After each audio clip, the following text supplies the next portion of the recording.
B.L.T. Everybody knows it. Time to elevate your game with the BLAST.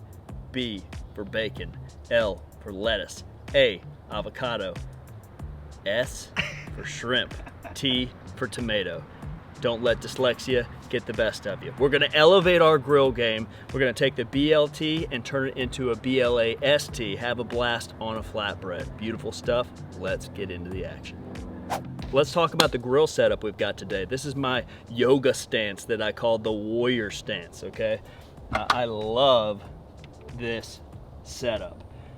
Indirect with a grill grate at the highest setting of the divide and conquer system, and then direct with the grill grate at the lowest setting closest to the grill. This just makes a culinary jungle gym where I can put things up here that need a little bit less heat and a little bit more time, and then boom, big bold sear down here. And as always, I'm using a minimal amount of charcoal so I have a maximum amount of airflow and I can really impose my culinary will on this Kamado Joe. So the thing that's gonna take the longest with this, and this is a great lunchtime deal, great lunchtime cook, is start rendering out the bacon. So we'll take our cast iron skillet and we're gonna sneak that onto the direct side, and that's starting to warm up, okay? We've got our cast irons in the game.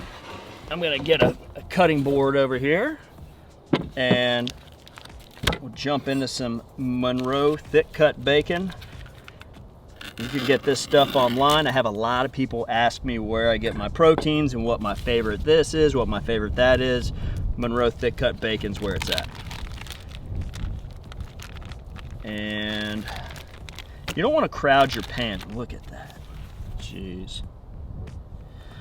You don't want to crowd your pan when you're trying to crisp up bacon. So I have a kind of a larger pan going on, and I'm gonna make what would be known in the culinary world as lardons. And it's just these fun little pieces that are like this that render out and get crispy.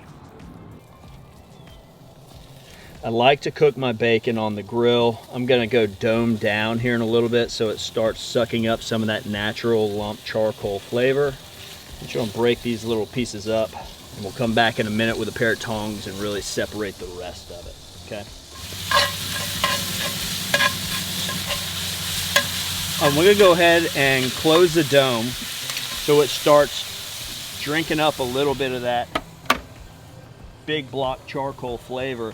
And again, I continue to say this, but when you're dealing with smoke or cooking with live fire, just to capture a little bit of that essence goes a long way. A lot of folks overdo it with smoke. Remember, the bacon's already been smoked, but we're gonna give it that grill kiss. And then we're gonna take some of that bacon grease and season our shrimp with it and then grill our shrimp. It's getting naughty today. Elevated lunch. It's a blast. It's a blast, guys. While we're at it, I always like to do this. I don't know why. I like to hang my tongs. Oh, I missed it. Do it again. But let me give you the full thing. There he is. You need one more. You missed. Take two. Give me a draw. Draw. Hey, wow. Woo. It's the little things, okay? Peel off some exterior leaves of the romaine, and I really want the stuff that's gonna provide a textural contrast, a crunch, and that's the base. Even if you're using a big knife like this shun here, I'm gonna grab the back of the blade and put my thumb here, and that's gonna protect how deep I cut into this tomato when I core it. Notice how I'm just using this portion of the knife. I'm not going all the way down here. Just gives me much more control. And this will be plenty of tomatoes for us. Okay. In the palm of my hand, very carefully, as not to slice through the skin. I'm gonna draw a couple lines. And then I'm gonna draw a couple more lines. And then we're gonna go right here on the cutting board and just kind of this little easy push motion and get these great diced up pieces of avocado. So our mise en place, or our preparation, is 90% done. Check it out. We've got our lettuce, we've got our tomatoes, we've got our avocado, we've got our shrimp, we're looking pretty strong, team. Let's have another look at our bacon.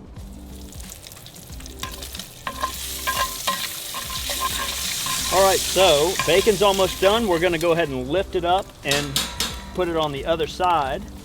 And notice how I've got it at a slight angle and all the grease is dripping down here, okay? So it's indirect. I've got it resting on this gasket. Don't worry, it's not gonna mess up. The heat's not gonna mess up that gasket. We're gonna take our shrimp now. I'm gonna use my tongs and just get a little bacon grease on there. You know, we could painstakingly take every single piece off and twist it. I'm gonna go for it. It's just cooking, okay? You can pre-skewer these if you want to. You could even use the cast iron griddle and kind of two spatulas and cook them that way. We don't want to overcook these shrimp. So I'd say we're still gonna bake them on top of the flatbread. So cook them to about 3/4 of the way done and they'll finish on the flatbread. Worked on a shrimp boat for a while and just fell in love with the smaller shrimp. These are the shrimp that the Denny McHouston at Draw Play, the captain of the boat that I worked on, he didn't give those to the people buying his shrimp. He saved those for home. Those are the ones you keep. You hear about butcher cuts, the ones they take home. The smaller shrimp are just so tender, so beautiful. So 2125 is the size of shrimp. That's the smallest jumbo shrimp. We're looking at like 3140s or something like that here. Small 5160s are even better, or little rock shrimp, you know. Really, really great stuff. So look at this. I can tell on this piece specifically how it's still a little blue or opaque, which is telling me it's not quite done. If we were to look at this side, it looks almost done. That's right where we want it. So let's go ahead and pull all these shrimp off. And we're gonna set them right next to the rest of our mise en place. We're gonna pop those tails off. You know, I'm gonna go ahead and pull my bacon here too, just so we can get the full picture. I'm gonna take our bacon grease pan now, and we've got a nice little pool of bacon grease here. And as if we didn't have enough, we're just gonna dip our flatbread in there just for a second. Just the presentation side, okay? Not both sides. And let's wake them up right on that direct heat. And that's gonna make it more pliable. That's gonna bring out the essential oils and all these great ingredients, and our flavor profile is gonna be increased. So increase in texture and flavor by just charring it just a little bit. Let's go ahead and get our shredded cheese. And use whatever cheese you've got, but just make sure it's a semi-soft cheese and able to melt. This is gonna be our next layer. See where we're at right now? Still looks a little wet. I want just a little bit more toasting action going on. That's the one. And I would say on a pita this size, just under half a cup, in between a 1/4 cup and half a cup of cheese, evenly spread out. We don't want to put too much stuff on our pitas. I mean, to be honest with you, this amount of preparation right here would be enough for probably four pitas, I'm thinking. So I'm pinching the tails off. And I want to leave these shrimp this size. I'm not going to cut them in half. And again, I really do enjoy the smaller shrimp. I can smell the pita now, so let's reach over here with our God-given tongs. A little aggressive. It is the plight of the chef, I swear. Luckily, I've got another pita, so let me go ahead and get that. We could have faked it, you know. We don't fake stuff around here. I got the pita. Okay. Let's do it again, just in case somebody missed it. Boom. Yeah, ignore that. Bacon grease. There we go. And look how much charcoal. I mean, I'm really not using much charcoal, right? It got away from me a little bit. I got excited talking about working on a shrimp boat and this and that. I get lost in the moment. Cooking does that to us. Check this pita just to make sure that Nathan's not going to burn another one. I'm here for you, my friend. I like what I see. If bacon grease is too much for you on these pitas, I've used garlic oil, which is probably a little more traditional. Okay, so what we're gonna bake let's start with the avocado. And don't overdo it. Kind of spread it out. Oh, a little tomato got on there, so I think that was a precursor. Beauty. Shrimp. Just phenomenal, really. You know, great food doesn't have to be fancy. This is, again, just a little elevated lunch idea. Oh, let's do the bacon. Usually I wait, but who are we kidding? Let's shut the lid and let that cheese melt. While we're doing that, this is probably like a 2-minute process.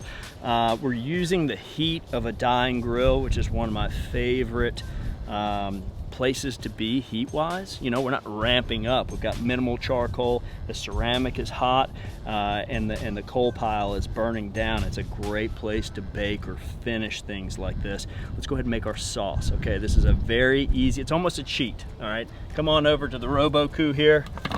And we're gonna do a little bit of Chipotle and a little bit of Thousand Island dressing, okay? You can make your own Russian style sauce if you want, very similar, but we're making a Chipotle Thousand Island. And just like that, we've got this really cool sauce.